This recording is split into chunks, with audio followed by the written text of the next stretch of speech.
So here we are, escalating on a great momentum that we've developed over the months, having at this point 18 separate states introducing resolutions urging the Congress to enact the law that we're fighting for here today, as well as coming in today with personal appeals from international bodies. We have a letter that's come in from a city councilwoman in Germany, a congresswoman from Colombia, and various other supports coming from Spain, from activists in Ireland, and I can just keep going on to deliver the message as we are personally doing to these offices that we've met here and congressmen we intersected in the hallways outside where we have a banner pushing the same policy to say, look, all eyes are on America.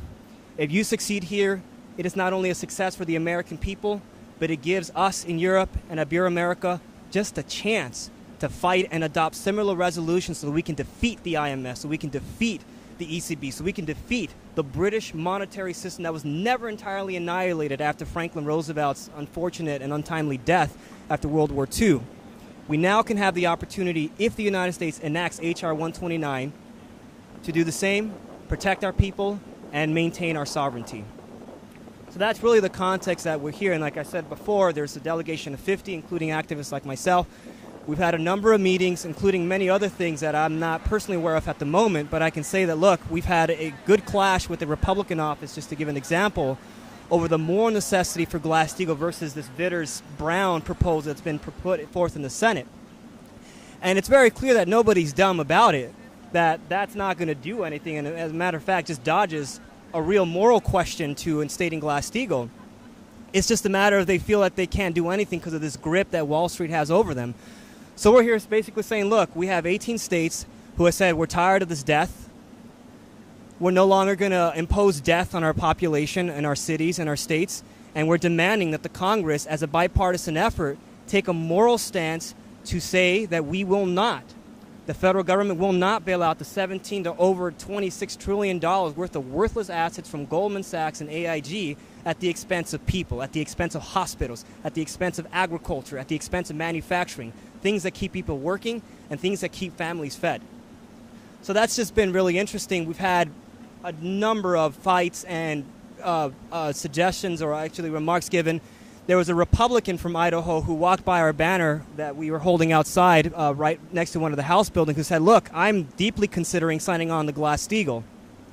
We met with the Republican office from New York who was teetering on it but is timid, and I can't tell you exactly why, but absolutely timid to go full-fledged with Glass-Steagall, though he understands that it has to be taken up.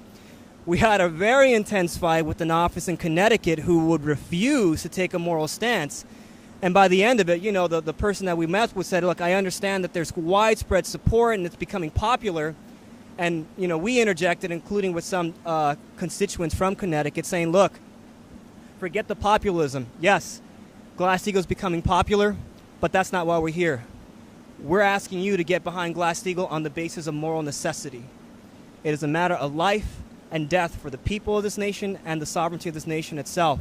And if you will get behind this law, it is because you understand that morally, you cannot continue to live another day of your life unless you get behind and support this act and help Marcy Kaptur pass this in the House and get a sister bill in the Senate.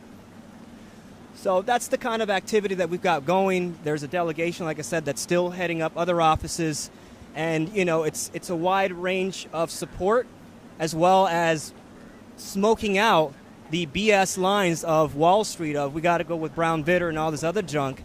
And, you know, I have to say that the activists themselves, from what I've witnessed from the office that I met with in New York, in New Jersey, and in Connecticut in particular, have done a real good job in not taking that BS, to put it mildly. So we're going to continue doing that. Again, today was day one. We're going to be here tomorrow doing the same. We're going to be here as well as Thursday. There's a lot that's coming up, including the contention and what can really bring down the Obama administration with this Benghazi cover-up. And you should just know the official newspapers that are circulated here have in their front lines the issue that special forces were told to stand down at the wake of the Benghazi attack. And that's, I think, quite powerful. That's making front headlines in the paper that circulates around The Hill and Politico. So, you know, we're grabbing the Obama from both ends, both his criminality and the positive solution for Glass-Steagall and the whole package that comes with that, the credit system and the WAPA. But again, I'll say, look, we're getting support, and it's also dwelling up an intense fight. And I have to say, again, I think the activists that have come down here from these different states on the East Coast and what's being called in from California, and I know in Indiana as well, are doing a pretty good job from what I witnessed, not taking any of the crap and saying nothing but Glass-Steagall, nothing but Glass-Steagall. So we're going to continue with that message. This is Hector Rivas with the short Washington, D.C. report. Stay tuned for LarouchePAC for more. Thank you.